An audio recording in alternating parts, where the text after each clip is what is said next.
the longtime critics of globalization are having another moment, claiming supply chain disruptions, high inflation, and migration are a product of an overly globalized world.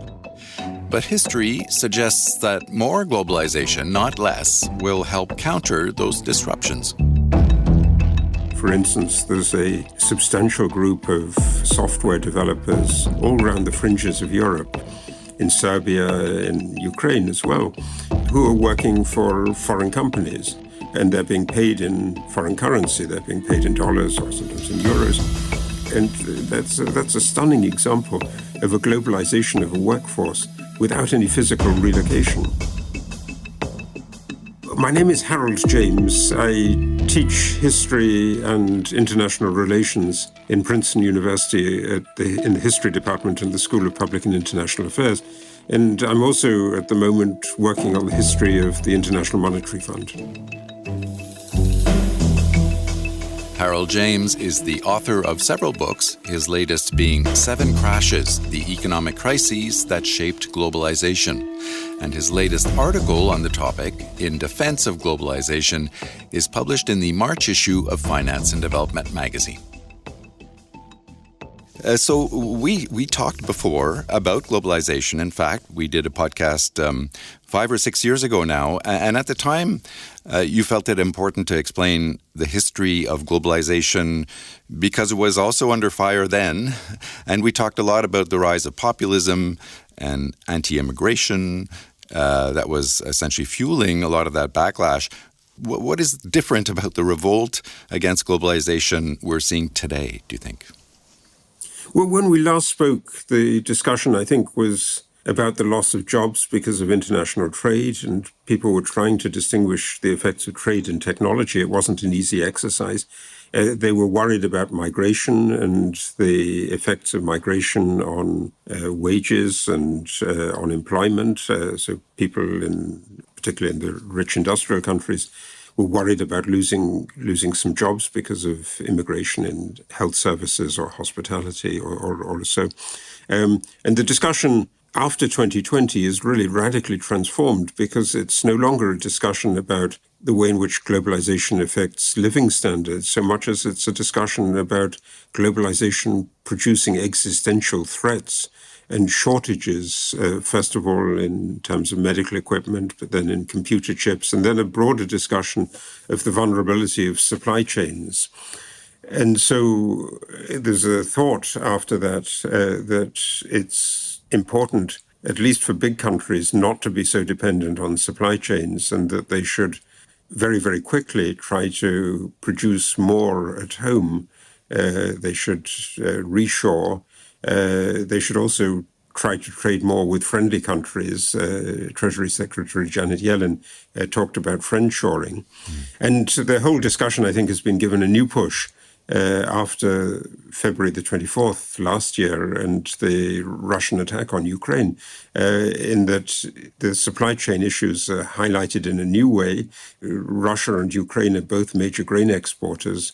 They export through the Black Sea, and the flow of food to the Middle East, above all to the Eastern Mediterranean, but also to places as far away as Indonesia, has been interrupted by the war.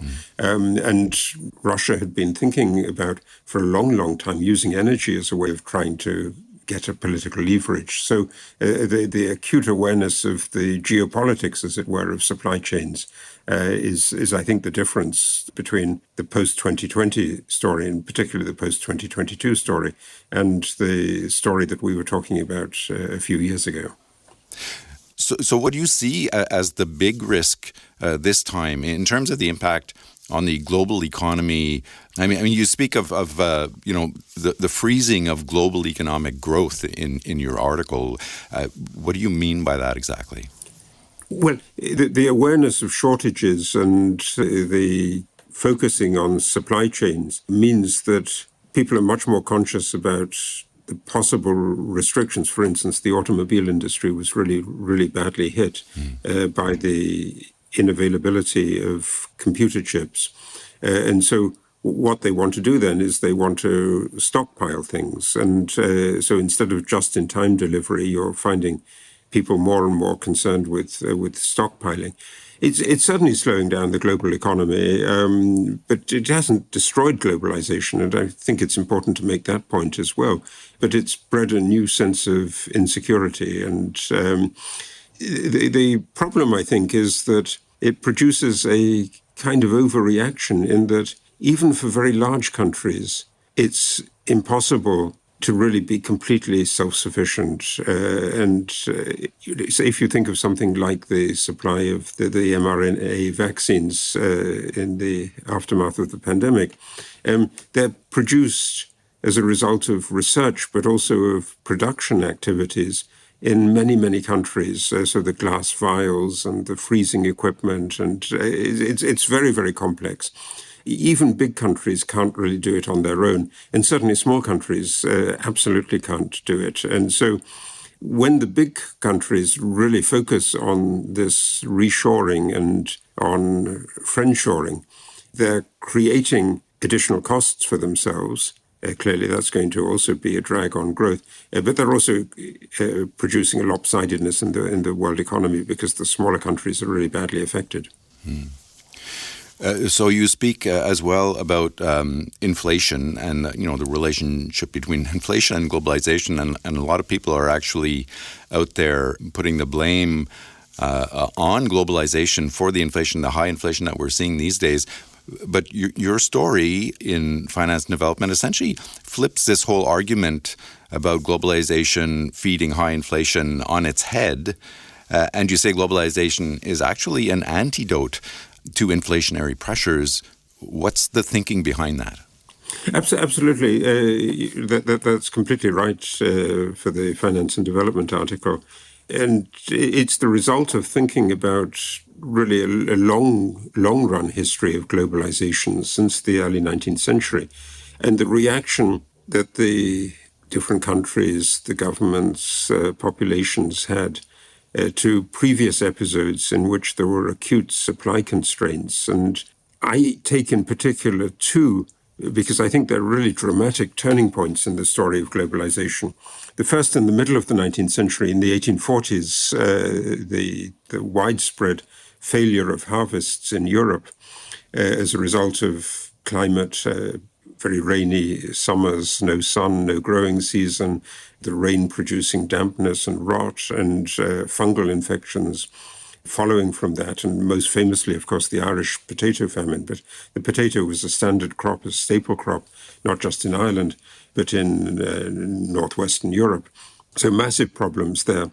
And dealing with that, overstrained governments, many thought that they could get domestic solutions. They realized in the end that the only way of really securing an adequate and stable food supply for Europe was to globalize and to take grain from North America, from South America, increasingly also from the interior of the Russian Empire. All these areas opened up by railroads and the steamships crossing the ocean. So the big takeoff of international trade in the second half of the 19th century is really a reaction of political working out of the supply chain shocks of the 1840s.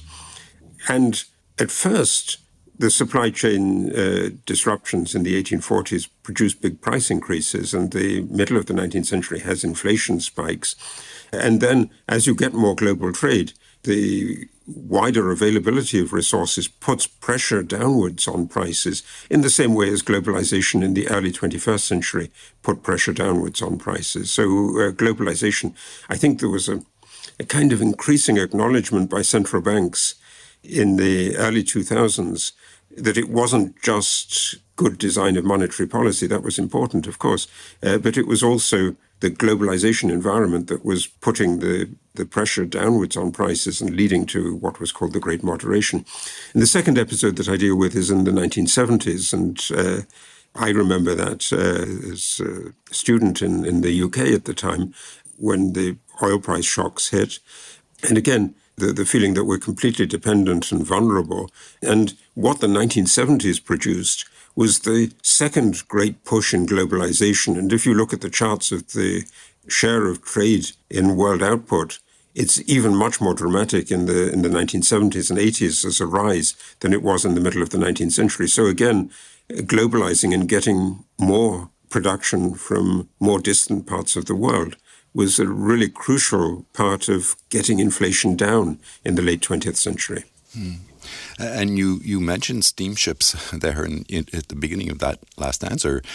And technology has always played a big role in how international trade has evolved over the years. And you talk about how globalization and technology are actually tied at the hip, in a sense. How do those two things interact? Correct. So it's exactly when you get the supply chain shocks that you suddenly realize the potential of technologies that may have been there for quite a long time. And the two examples for the historical episodes I give are the steam engine, which was around a long time from the 18th century, but the real application of the steam engine to transport and the big opening of continents through railroads and the steamships across the ocean, that's only after the middle of the 19th century, only after the supply shock. And similarly, in the 1970s, the most dramatic illustration of the process, I think, is with containerization, because there were ships that had containers, at least from the 1950s, maybe even earlier. But there aren't very many container routes. And it's suddenly in the 1970s that the real advantages of containerized shipping become apparent. If you translate that to the present, I think you can also see that what we were doing in the aftermath of the COVID shock was to use technologies that had been there for some time, but they suddenly have a new relevance and a new application. So the mRNA vaccine was developed really, the fundamental thinking behind it comes from the 1990s. And mRNA vaccines are used to treat rare tropical diseases. Suddenly you see the big application. And once that's taken place, there's an even bigger application, because it's possible, for instance, now to imagine that it's going to be used to treat many forms of cancer. So much, much more prevalent and really serious illnesses can be treated. Or, another example, what we're doing at the moment, speaking remotely. Of course, you could do that before COVID, but COVID really spread that. And you can see also, I think, a dramatic spike in the use of artificial intelligence applications. So the fundamental technological transformations that our recent experience with COVID has actually not produced, but boosted or given an enormous incentive to develop further. Those are even more substantial, I believe, than the innovations of the middle of the 19th century or of the 1970s. So what do you think will be the big, you just spoke of remote work and vaccines, but will there be a big innovation that we as a society will walk away with from these past 2 or 3 years in terms of how it might affect the ties between people and countries across the globe? Yes, absolutely. The easiest and the most obvious to think about is remote working. Mm-hmm. And so people in quite remote places away from intensely crowded big cities can work remotely.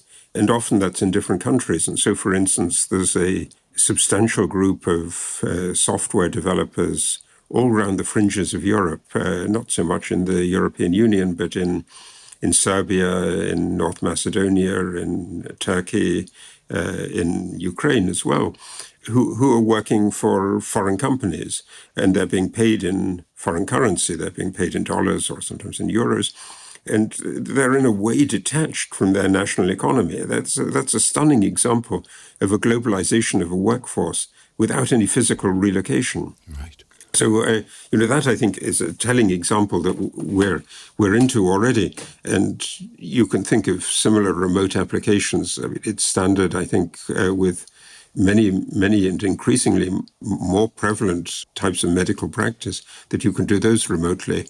And again, the geography is absolutely no constraint there. But a lot of people actually worry about inequality, increasing with all this remote work for various reasons. Is this something that you're concerned about? Well, obviously, it produces big tensions. But I think you also have to think that when you get the software developers who are working in Istanbul or Kiev, that they're producing demand, that they're consuming local products, they're contributing to the local economy.